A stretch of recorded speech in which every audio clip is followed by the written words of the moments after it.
हरिहंत सिद्ध सूर्य उपाध्याय साधु सर्व अर्थ के प्रकाशी मांगे लिखे उपेगाई।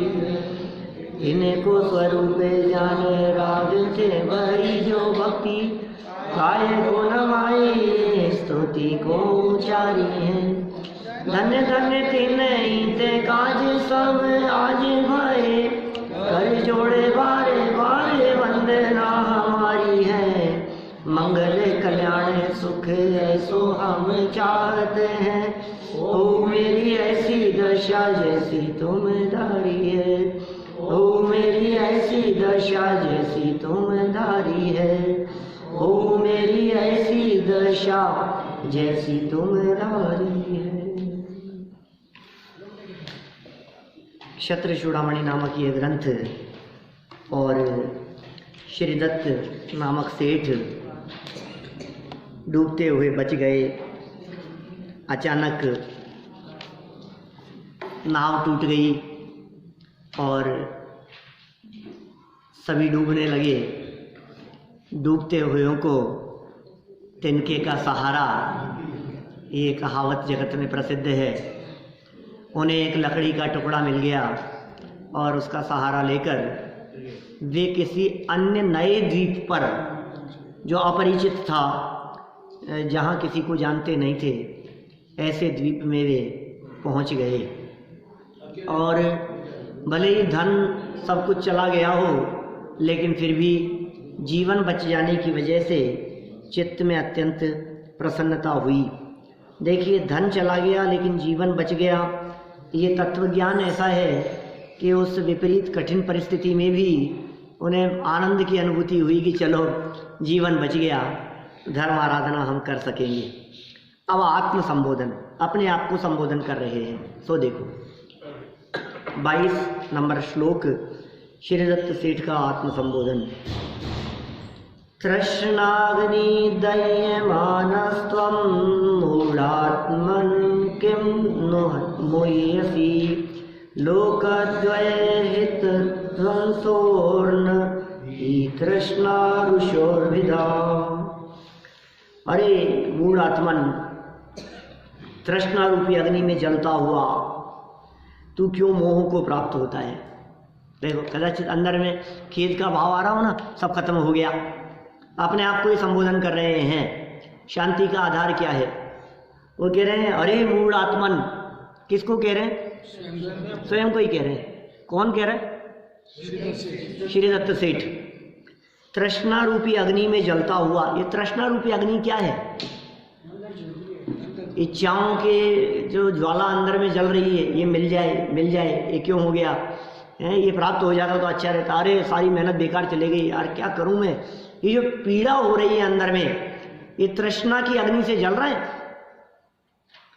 दूसरे के पास अच्छा मोबाइल देखकर ऐसा अपने हाथ में भी हो, ये निरंतर ये विचार अंतर में चलते रहना, ये तृष्णा की अग्नि से जल रहा है।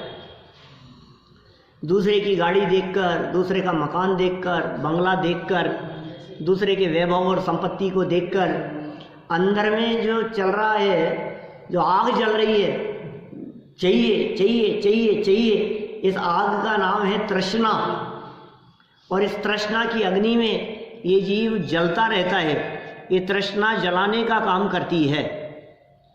ये स्वयं ही पीड़ित है।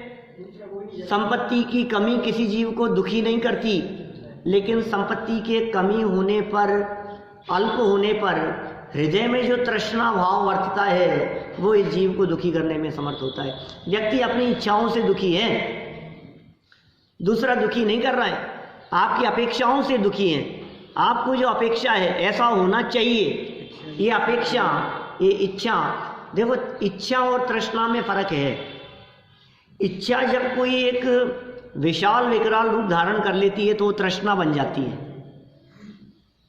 इच्छा भी अच्छा नहीं है, इच्छा भी दुख रूप है।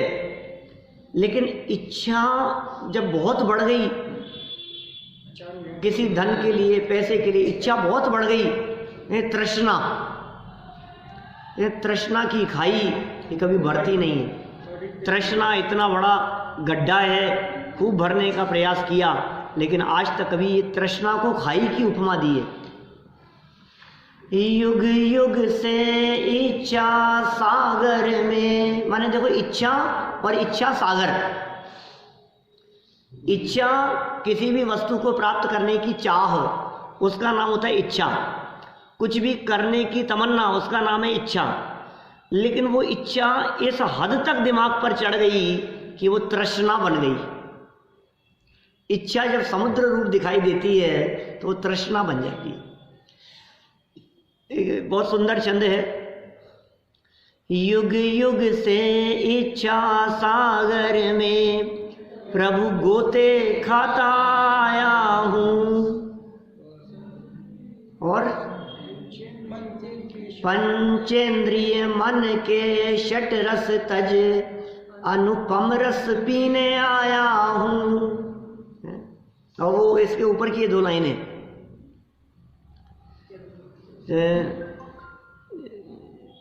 अब तक अगणित जड़ द्रव्यों से प्रभु भूख न मेरी शांत हुई, तृष्णा की खाई खूब भरी, पर रिक्त रही वह रिक्त रही। क्या ये नैवेद्य का छंद है देवशास्त्र गुरु पूजन का। कहीं किए, कभी किए होगी कभी तो है। ये देवशास्त्र गुरु वाली वो पूजन है जिस पूजन के अंतिम जयमाला की जो 8-10 पंक्तियां हैं ये बोली जाती है। कौन सी? हे गुरुवर शाश्वत सुख दर्शक, ये नग्न स्वरूप तुम्हारा है, जग की नश्वरता का सच्चाधिक दर्शन करने वाला है। जब जग विषयों में रच पच कर गाफिल निद्रा में सोता हो, अथवा वे शिव के निष्कंटक पथ में विषकंटक बोता हो अर्ध निशा का सन्नाटा वन में वंचारी चरते हो, तब शांत निराकुल मानस तुम तत्वों का चिंतन करते हो। करते तप शैल नदी तट पर तरुतल वर्षा की झड़ियों में, समतारस पान किया करते सुख दुख दोनों की घड़ियों में। अंतर ज्वाला हरती वाणी मानो जड़ती हो फुलझड़ियाँ, भव बंधन तड़ तड़ टूट पड़े खिल जावे अंतर की कलियाँ। तुम सादानी क्या कोई हो, जग को दे दी जग की निधियाँ, दिन रात लुटाया करते हो सम सम की अविनश्वर मणियाँ। ये जो पंक्तियाँ हैं ना गुरु के स्वरूप के संदर्भ में, मन राजों के स्वरूप के संदर्भ में, ये सारी पंक्तियाँ उसी पूजन की पंक्तियाँ हैं। इस तृष्णा इसलिए होती है कि स्वयं की महिमा तो आती नहीं है और जगत की महिमा आती है। देखो इच्छाएं और तृष्णाएं क्यों होती है? जब इस जीव को ऐसा लगता है कि मेरा सुख इसकी वजह से होगा, मेरा सुख इसमें मिलेगा, ये मिल जाएगा तो मैं सुखी होऊंगा, पर पदार्थ मुझे सुखी कर सकता है, ये जो इच्छा अंदर में बनी रहती है, ये इच्छा बढ़ती बढ़ती तृष्णा में बदल जाती है। पर से सुख बुद्धि इच्छाओं को जन्म देती है, विषयों में सुख बुद्धि इच्छा को जन्म देती है, और युग युग से ऐसा होता चला आ रहा है। सदियों से बात कह दी, नैवेद्य का छंद था। वापस बोलता हूं, देखो छंद क्या था। युग युग से इच्छा सागर में प्रभु गोते खाता आया हूं। नहीं, वापस वो ऊपर वाली लाइन। अब तक अगणित जड़ द्रव्यों से, कितने मार्मिक बात कही है, बहुत सुंदर भाव भरे, पूरी पूजा बहुत अच्छी है। अपन ने अर्थ किया था इस पूजा का बीच में, क्या कहा? हाँ, यूट्यूब पर भी है। 8 प्रवचन है इसके ऊपर, इस पूजन के ऊपर 8 प्रवचनों में इस पूजन का अर्थ है। वितराग विज्ञान पाठमाला भाग 2 में थी ये पूजन। तो क्या कहा हमने? अब तक, आज तक की स्थिति बतला रहा हूं क्या हुआ। अब तक अगणित जड़ द्रव्यों से, मोबाइल जड़ है, गाड़ी जड़ है, लड्डू जड़ है, टीवी जड़ है, महल मकान बंगला जड़ है। समझ में आ रही है बात? 2 से जड़ है। खूब डोसे खाए आज तक, खूब लड्डू खाए, खूब खीर मालपुए खाए, ये क्या है? जड़ है। धन जड़ है। जड़ मतलब अचेतन, चेतनता जिसमें नहीं है। जितनी ये बाहर महल मकान जमीन दुकान जायदाद संपत्ति जितनी पद सब जड़ है। सुनो, अब इस जड़ को इकट्ठा करता रहा, भोजन भी खाता रहा, विषयों को भोगता भी रहा, अब तक अगणित जड़ द्रव्यों से प्रभु भूख न मेरी शांत हुई। भूख नहीं मिटी, लेकिन कितना चाहिए बोलो, कितने का मोबाइल चाहिए? बोले 1 लाख वाला। फिर अब बोले नहीं और महंगा आया है और नया आ गया है। तो बोले तेरी ये भूख मिटती नहीं है क्या? पहले 5,000 का मोबाइल रखता था, फिर नया खरीदता है तो 10 वाला आता है, फिर 10, अब उससे कम नहीं खरीदेगा कभी। अभी जब 10 का खरीद लिया है ना तो अब 25 का खरीदेगा। अभी 25 वाला मोबाइल हाथ में रखने लगा है तो अब जब अगली बार खरीदेगा तो 40 वाला खरीदेगा। वो बढ़ता रहता है वो। फिर कभी तृप्ति तो मिल जाती होगी आपको, तृप्त नहीं हुए क्या आप? जिस क्षण खरीदता है, जिस क्षण लेता है, जिस क्षण उसे प्राप्त करता है, उस क्षण को लगता है मजा आ गया। उस समय तो क्या लगता है? तृप्ति मिल गई हमारे को। लेकिन थोड़े ही समय बाद में वो फिर खाली की खाली नजर आती है। अग्नि कभी ईंधन से तृप्त नहीं होती।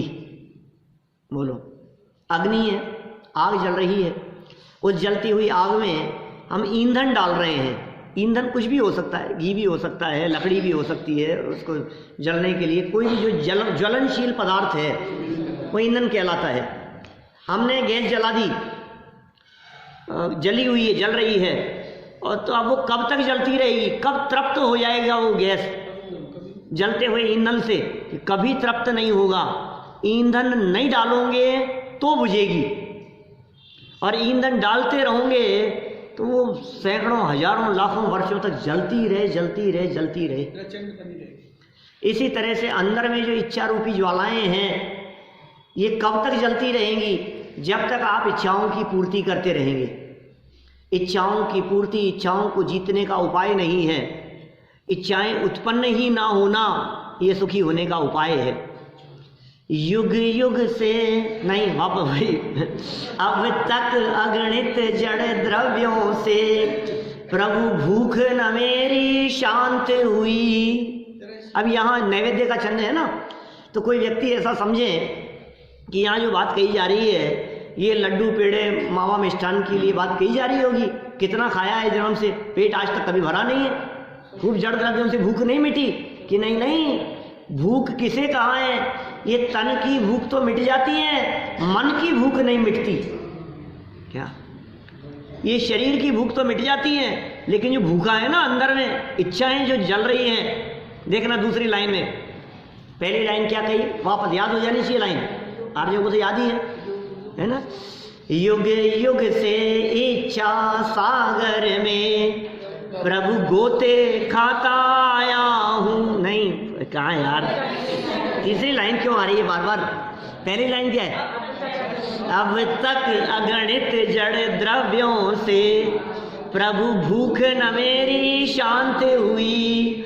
तृष्णा की खाई खूब भरी, खूब डालने का प्रयास किया, पर रिक्त रही वह, रिक्त रही। बोलो अब क्या करें? खूब रिक्त रही, खूब डालने का प्रयास किया मैंने, इच्छाओं की पूर्ति। आज तक कितनी इच्छाओं की पूर्ति करने का प्रयास नहीं किया। वो तृष्णा रूपी खाई ऐसी है, जो डालो भस्म हो जाता है, जो डालो भस्म हो जाता है।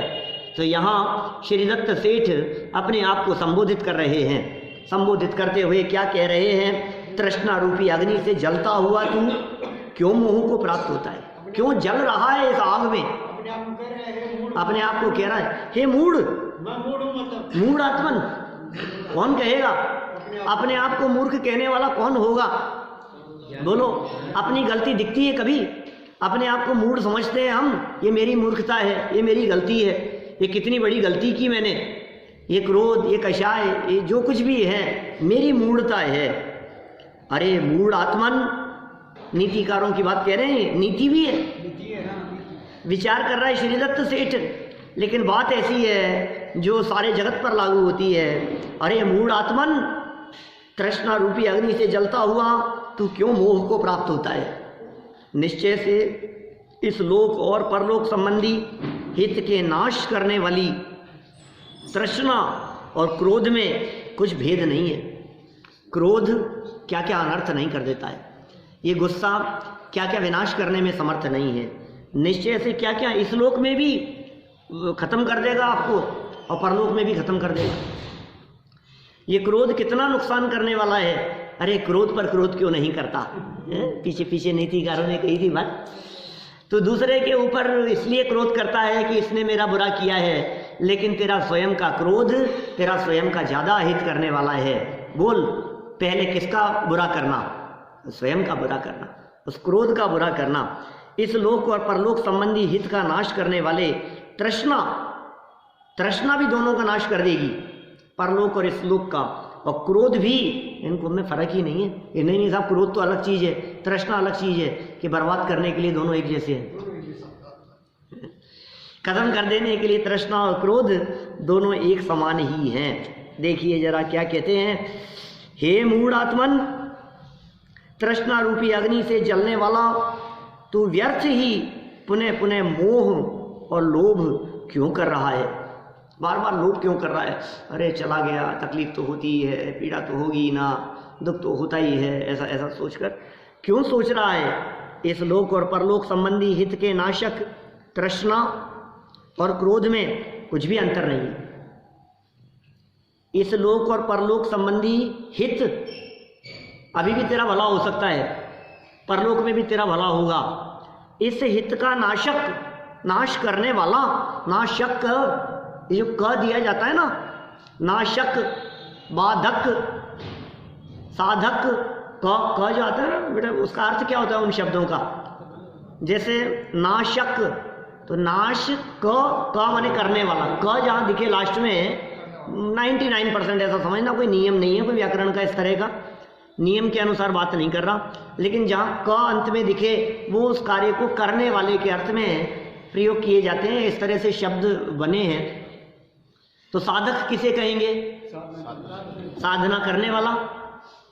बाधक किसे कहेंगे? बाधा करने वाला। तो नाशक किसे कहेंगे? नाश करने वाला।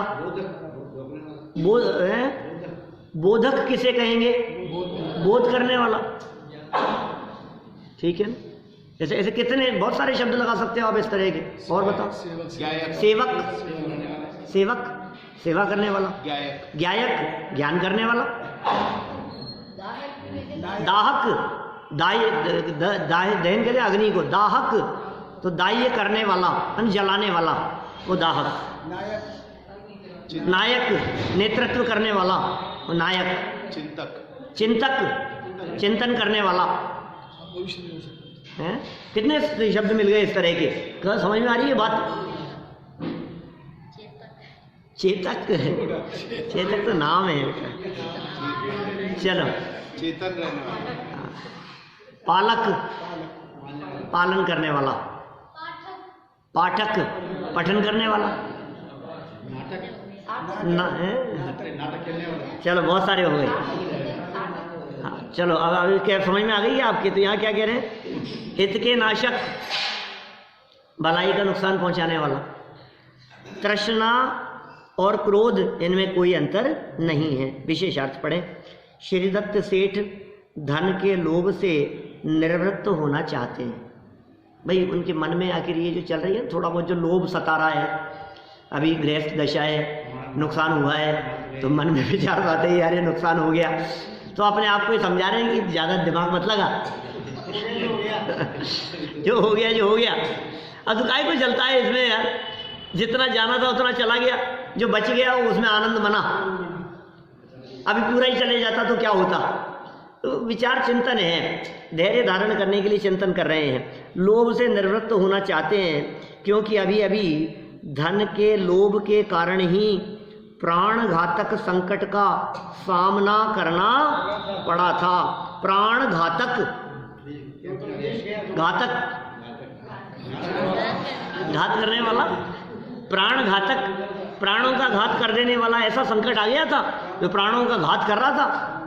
ऐसा संकट आने पर उसका सामना करना पड़ा था। और क्यों करना पड़ा इसका सामना, ये बताओ। धन के लोभ के कारण विदेश गया था धन कमाने के लिए, जबकि पिता के पास संपत्ति थी। हाँ, पिता के पास संपत्ति थी, स्वयं के पास भी कम नहीं थी, सेठ था, संपन्न था, लेकिन फिर भी पीछे ऐसी बात कही थी नीतिकारों ने, मनुष्य गति के जीवों को अपनी संपत्ति को बढ़ते हुए आनंद अनुभूति हुआ करती है, खुशी होती है। संपत्ति बढ़ती रहनी चाहिए, आपका बैलेंस बढ़ते रहना चाहिए। अपनी पूंजी कम होती हुई अच्छी नहीं लगती।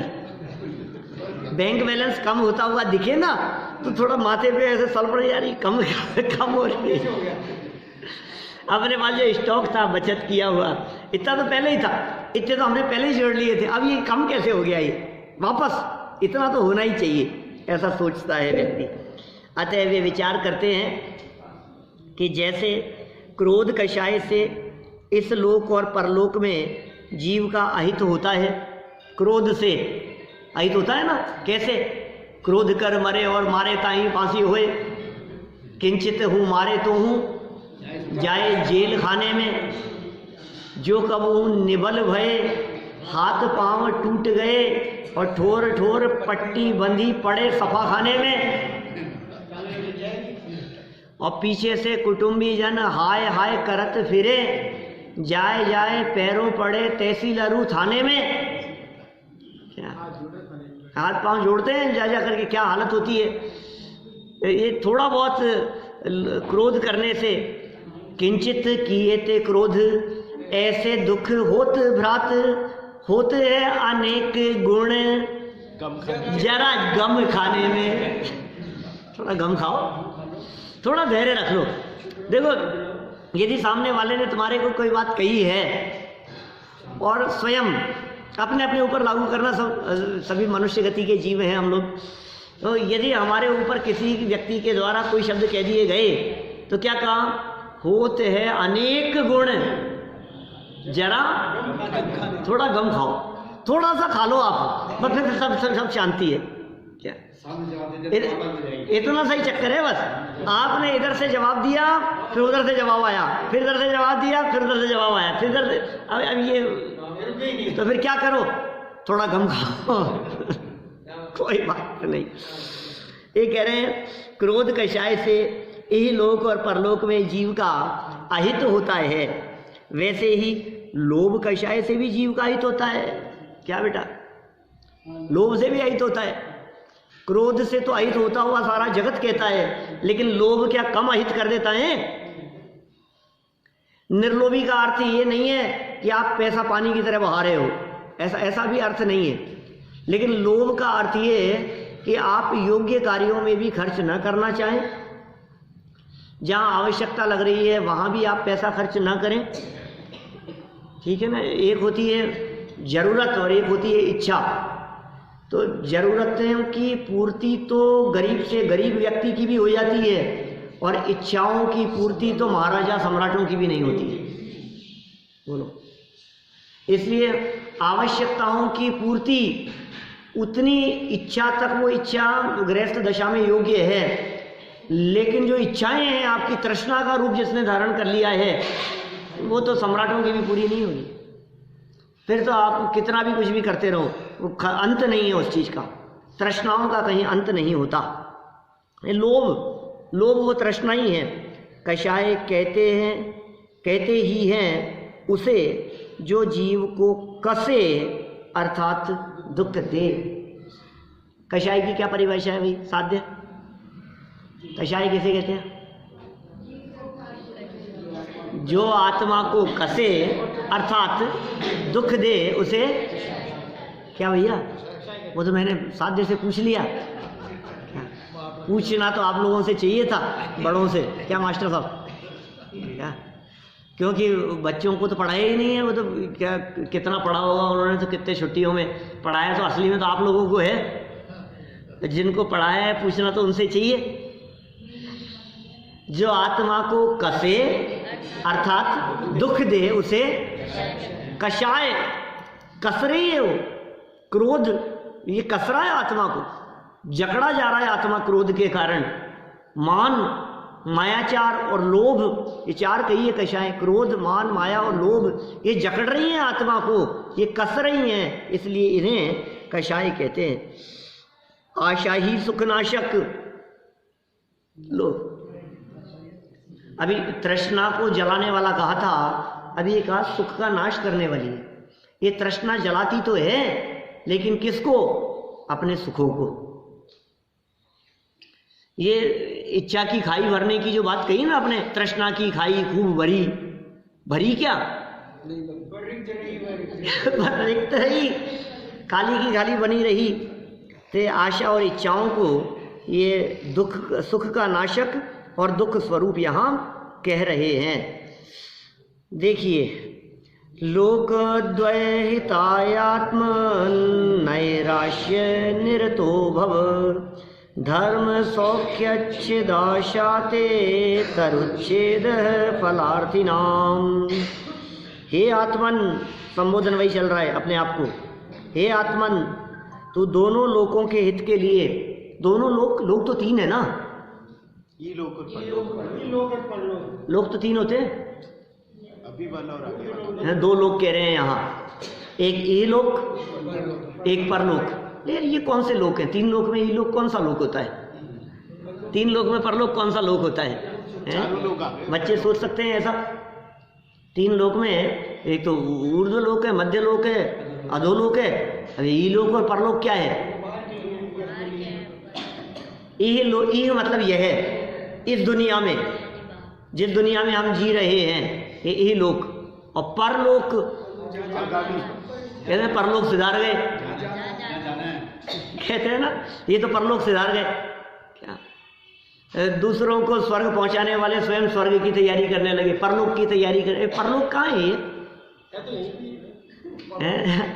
अगले जन्म को परलोक कहा जाता है, इस जन्म को इहलोक कहा जाता है। इस लाइफ का नाम है इहलोक, और लाइफ के बाद अगला जन्म जब होगा उसे कहा जाता है परलोक। तो कहते हैं, हे आत्मन, तू दोनों लोकों के हित के लिए, भलाई के लिए निराशपने को प्राप्त हो, अर्थात विषयों की आशा छोड़ दे।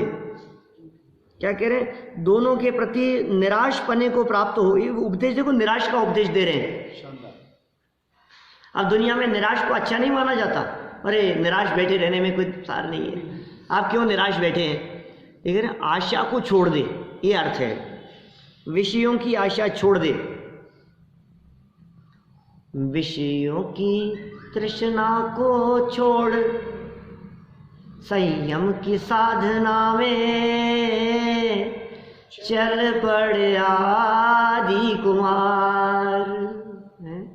ये भजन पंच कल्याणकों में गाए जाते हैं ऐसे, दीक्षा कल्याणक के दिवस पर ऐसे भजन चलते हैं। हमारे तो ऐसे ही चलते हैं भैया। क्या? विषयों की तृष्णा को छोड़, संयम की साधना में चल पड़ने मी कुमार, चल पड़े आदि कुमार। जिनका पंच कल्याणक हो, ये विष्णु की तृष्णा को छोड़ करके संयम और साधना के मार्ग पर दीक्षा अंगीकार करके अपने स्वरूप की साधना करने के लिए, मुक्ति के पथ पर गमन करने के लिए ये छोड़ करके दीक्षा ले लेते। ये तृष्णाएं छोड़ दी, ये तृष्णा छोड़ने लायक है। आप इच्छाओं को छोड़ो, आपको मजा आ जाएगा। आपको आनंद की एक अनुभूति अलग ही प्रकार की हुआ करती है, ये अलग प्रकार का आनंद है।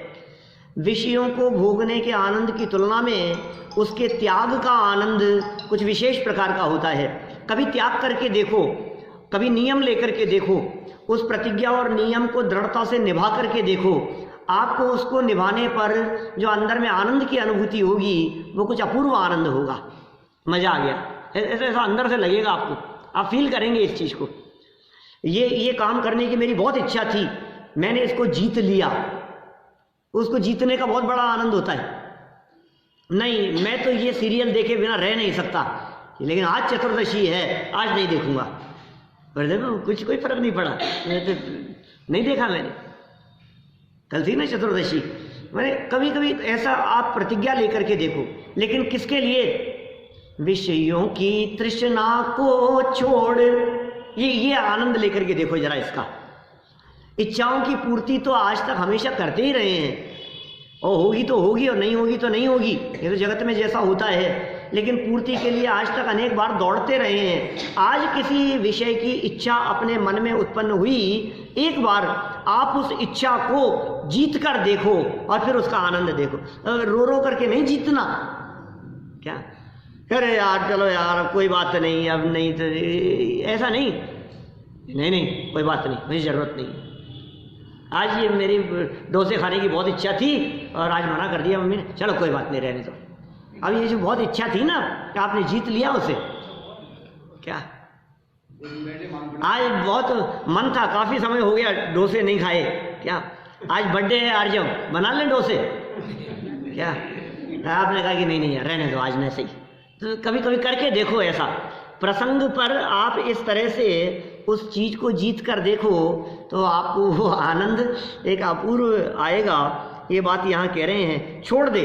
कौन किसको कह रहा है? श्रीदत्त सेठ अपने आप को कह रहे हैं, छोड़ दे उस आशा को, छोड़ दे उस लोभ लालच और इच्छाओं को, छोड़ दे।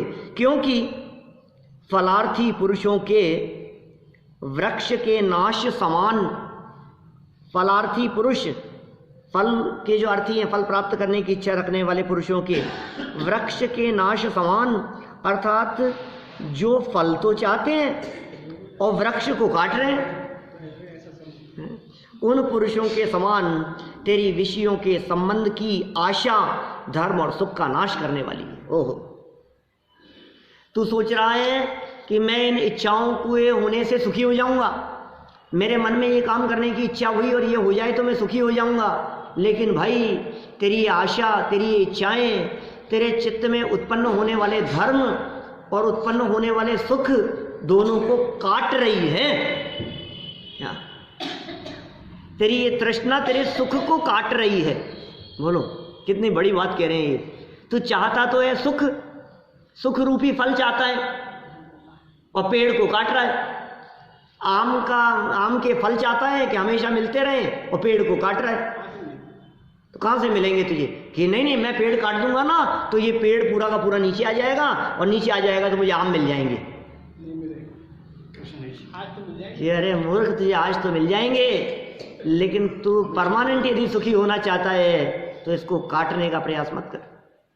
ये तृष्णा और इच्छाएं धर्म को काटती है, ये तृष्णा और इच्छाएं ये सुख को काटती है, ये संतुष्टि को काटती है, ये सहजता साम्य भाव इसको काटने का काम करती है, उसके ऊपर आरी चलाने का काम करती है। सावधान रहें, ऐसा काम हमसे नहीं होगा। खुद को अपने आप को संबोधन किया, अब इस इच्छा की वजह से धर्म कट रहा है। धर्म किसका नाम है? साम्य भाव का नाम धर्म है। साम्य भाव को धर्म कहा है, समता भाव को धर्म। और वो समता भाव किसे कहा है? जिसमें मोह नहीं हो, जिसमें क्षोभ नहीं हो, जिसमें राग द्वेष नहीं हो, उस भाव को समता भाव कहा और उस समता भाव को चारित्र कहा, उस चारित्र को धर्म कहा। कौन सी गाथा है? प्रवचन सार ग्रंथ है, आचार्य कुंद स्वामी ने 7वीं गाथा, प्रवचन सार की 7वीं गाथा। पता है ये जो 7वीं गाथा है, ये 7वीं गाथा में 4 चरण हैं। याद है तेरे को ये गाथा? ये जो 4 चरण हैं, इस गाथा में 4 चरण होते हैं ना, चौथा आदि लाइन, फिर आदि लाइन, फिर आदि लाइन, फिर आदि लाइन। इन 4 चरणों में से एक चरण को उठाया जाता है सारे समाज में और उंगली उठाई जाती है। तो क्या है वो चरण? चारित्तम खलु धम्मो। क्या कहते हैं? चारित्तम खलु धम्मो, चारित्र ही धर्म है। देखो आचार्य कुंद स्वामी ने लिखा चारित्र ही धर्म है, चारित्र ही धर्म है, चारित्तम खलु धम्मो, चारित्तम खलु धम्मो, चारित्तम खलु धम्मो। क्या ठीक है, बात सही है ना? तुम एक चरण तो ले लिया, पूरी तो पढ़ो दोनों लाइनें। क्या पढ़ रहे सब? दोनों लाइनों को पूरा पढ़ो। तो दोनों लाइनों को पूरा पढ़ते हैं और लास्ट में चारित्तम खलु धम्मो, चारित्र धर्म है, सच्ची बात है। लेकिन कौन सा चारित्र?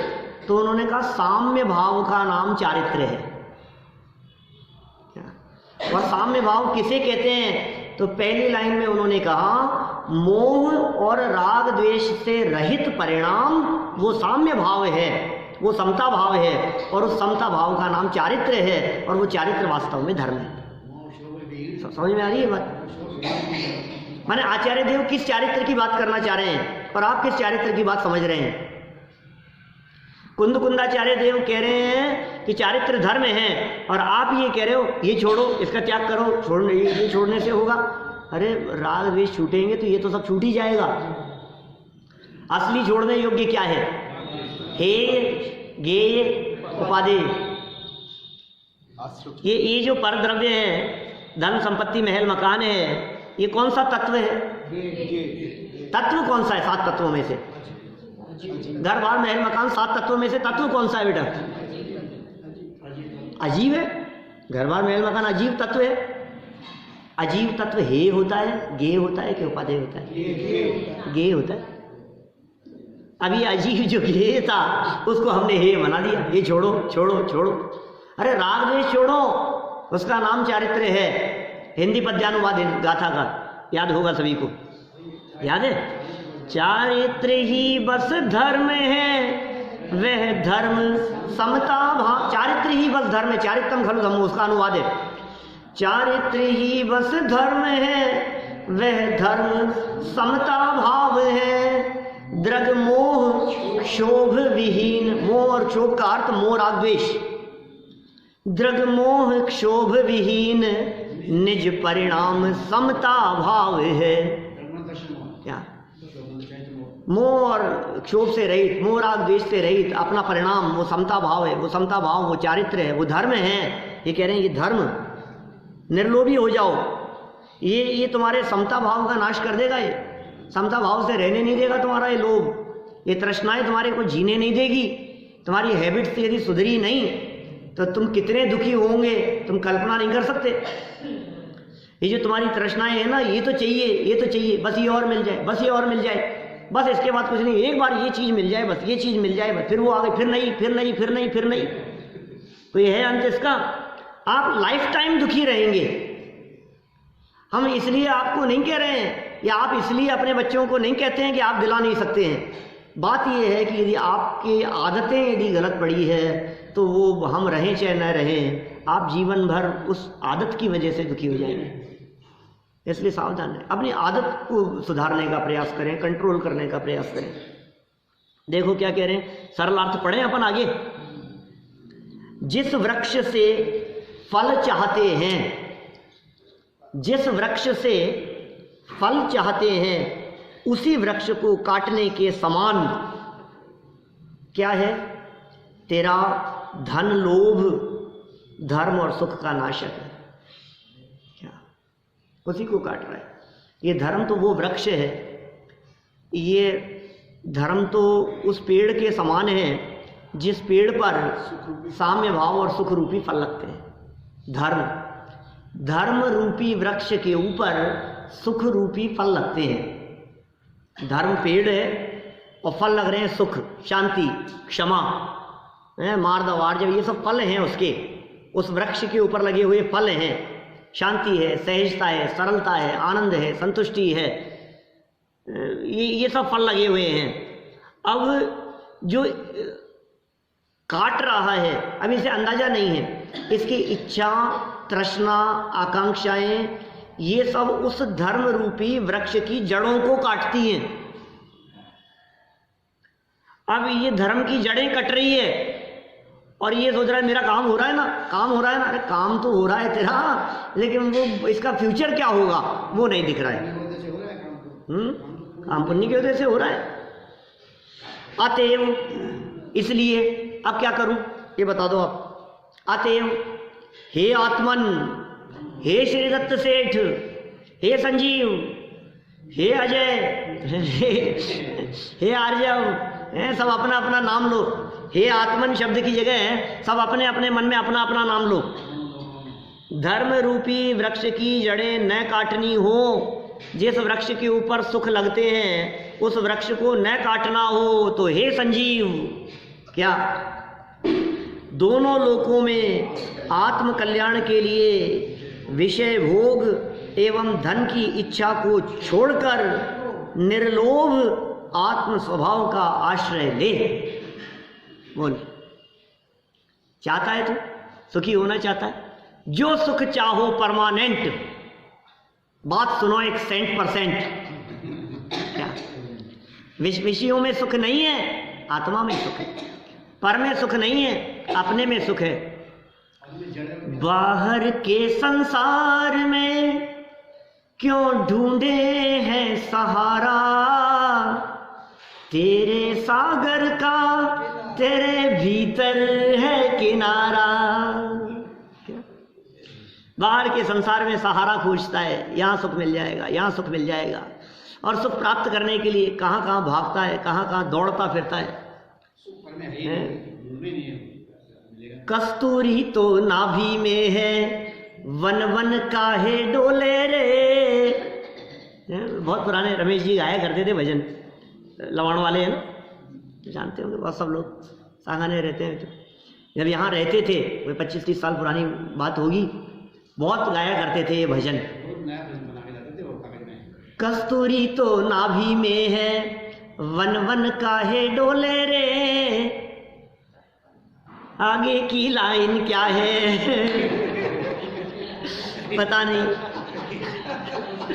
भूल गया मैं तो, लेकिन वो जो भाव है उसका भाव ये कि सुख तो तेरे भीतर है और तू कहाँ डोल रहा है, जगत में डोल रहा है, इधर उधर भाग रहा है, इधर इधर इधर है। तू जहाँ जहाँ भाग रहा है वहाँ कुछ नहीं है, जहाँ भाग रहा है वहाँ सुख है ही नहीं। ये तेरा भ्रम है, ये बहुत बड़ी गलतफहमी हो गई है। यदि उसमें सुख होता तो कितने प्रयास करो आप, फिर तो हर व्यक्ति सुखी हो जाता। जिनके पास वो सब कुछ है, क्या वे सुखी हैं कि नहीं है? बस निर्णय एक है, आप कर लीजिए, विचार कीजिए, चिंतन कीजिए, समझ में आएगी बात आपको। सुख तो अपने में है, अपना सुख तो अपने में है, बाह्य वस्तु में व्यर्थ प्रयास, और जग के सुख तो मृग तृष्णा है, झूठे हैं उसके पुरुषार्थ। बोलो कैसी पंक्तियां हैं, ज्ञानियों के द्वारा लिखी गई ये पंक्तियां, पढ़ो तो आनंद आए। अब इन बातों को पढ़ना ही नहीं चाहे कोई तो क्या होगा। अपना सुख तो अपने में है, इतने सुंदर बात कह दी। अपना सुख तो अपने में है, बाह्य वस्तु में व्यर्थ प्रयास, और जग के सुख तो मृग तृष्णा है, झूठे हैं उसके पुरुषार्थ। झूठे हैं ये सारे पुरुषार्थ, मेहनत तो करनी पड़ेगी, भाग दौड़ तो करनी पड़ेगी। अरे तेरे पुण्य का उदय होगा तो बिना कमाए, बिना भाग दौड़, बिना मेहनत किए हुए घर की दीवार फोड़ेगा और उसमें से दादाजी की खड़ी की हुई दीवार में सोने की ईंटें निकलेगी क्या? बोल तेरे उदय यदि ऐसा हुआ तो, और यदि उदय खराब है तो कितना तू एड़ी से चोटी तक का जोर लगा ले, जितना कमाएगा। देख श्रीदत्त सेठ की हालत, ये देख देख करके भी समझ में नहीं आता है। 2 साल बर्बाद कर दिए उसने, धन कमा करके इकट्ठा करके लाया और नसीब में नहीं था तो सब समुद्र में डूब गया, जान बचाना भारी पड़ गया। कर लो कोई बात नहीं। जग के सारे सुख मृग तृष्णा, वहां सुख दिख रहा है, फिर दौड़ता है, वहां तक भागता है, फिर नहीं दिख रहा है, आगे दिख रहा है, फिर वहां तक दौड़ता है, फिर आगे दिख रहा है, फिर आगे दौड़ता है और आगे दिख रहा है। ये क्या हो गया? ये मृग तृष्णा, ये फ्रेज है, एक मुहावरा है कि ये मृग तृष्णा, हिरण की प्यास, इसके माध्यम से विशिष्ट बात कहना चाहते हैं। मृग मरीचिका, रेगिस्तान में, जंगलों में इधर से उधर दौड़ता हुआ, धूप की चिलके के कारण उसे चमकता हुआ जल नजर आता है, फिर भागता है। कुछ हाथ हासिल तो कुछ होता ही नहीं है। आप बतला दो, आपने सुखी होने के नाम पर आज तक जन्म से क्या क्या नहीं किया, फिर सुख मिला कि नहीं मिला? बोलो। श्रीमद् राजचंद्र जी की पंक्तियां हैं बहुत सुंदर। सुख प्राप्ति हेतु प्रयत्न करते, सुख जाता दूर है, तू क्यों भयंकर भाव मरण प्रवाह में चकचूर है।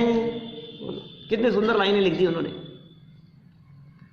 सुख प्राप्ति हेतु प्रयत्न करते, ऐसे कोई छंद नहीं सुनाए मैंने आपको जिन छंदों का अनुवाद करने की जरूरत हो, अपने आप में अर्थ है।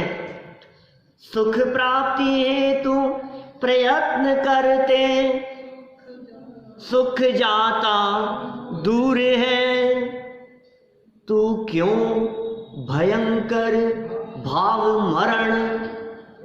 ये क्या है भाव मरण? ये भयंकर भाव मरण क्या चीज है? ये राग द्वेष और तृष्णाओं की अग्नि मिल जाए यार, एक दाव और खेल लो, एक दाव और खेल लो, 1000 करोड़ डुबो दिए उसने। बोलो ये क्या है? ये जो तृष्णा है ना, अब की बार किसकी सरकार? आज इलेक्शन है ना, अब की बार ये एक बार ये और करके देख लो, ये और करके देख लो। क्या कर रहा है तू? है? ये भाव मरण है इसका नाम, ये मरण की अनुभूति है, निरंतर मरे जा रहा है विषयों के पीछे। क्या कहा? तू क्यों भयंकर भाव मरण प्रवाह में चकचूर है। विचार करना, सारी बातें विचार करने के लिए ये जनवाणी निरंतर जगाने का काम करती है। अरे जगत की माताएं तो निरंतर लोरी सुना करके सुलाने का काम करती है, लेकिन ये जनवाणी माँ हमारी ऐसी है जो अनादि काल से मोह निद्रा में सोए हुए व्यक्तियों को जगाने का काम करती है, विषयों से सुलाती है। हाँ, विषयों से सुलाती क्या, हटाती है और जागृत करती है और जगाती है, जागृत करने का काम करती है। तो देखो क्या कह दिया, अंतिम शब्द पढ़ के पूरा करते हैं अपन। अतएव हे आत्मन, हे नाम लगा लो अपना अपना, हे आत्मन, दोनों लोकों में आत्म कल्याण के लिए, आत्म कल्याण इस लोक में चाहे परलोक में, वो आत्म कल्याण के लिए विषय भोग एवं धन की इच्छा को छोड़कर निर्लोभ आत्म स्वभाव का आश्रय करो, आत्म स्वभाव का आश्रय करो, निर्लोभी बनो, अलिप्त बनो, अछूते रहो, पर की तृष्णाएं अपने हृदय में न जागे, ऐसा प्रयास करो। अपने स्वभाव को जानो, अपने स्वभाव को समझो, अपने आत्मा के स्वरूप को जानने और समझने का प्रयास करो। और उसमें सुख कहाँ है, उस स्वरूप में उसका अवलंबन किस प्रकार से लिया जा सकता है, आप यदि इत्यादि प्रकार से प्रयास करेंगे तो अवश्य ही वो विषयों का रस भी टूट जाएगा और आत्मा का अतीन्द्रिय आनंद रस जागृत होगा। इसी तरह की चर्चा लिए हुए आगामी छंद और है, जिसकी चर्चा अपन कल तो विधान करेंगे, हम परसों करेंगे। और महावीर भगवान की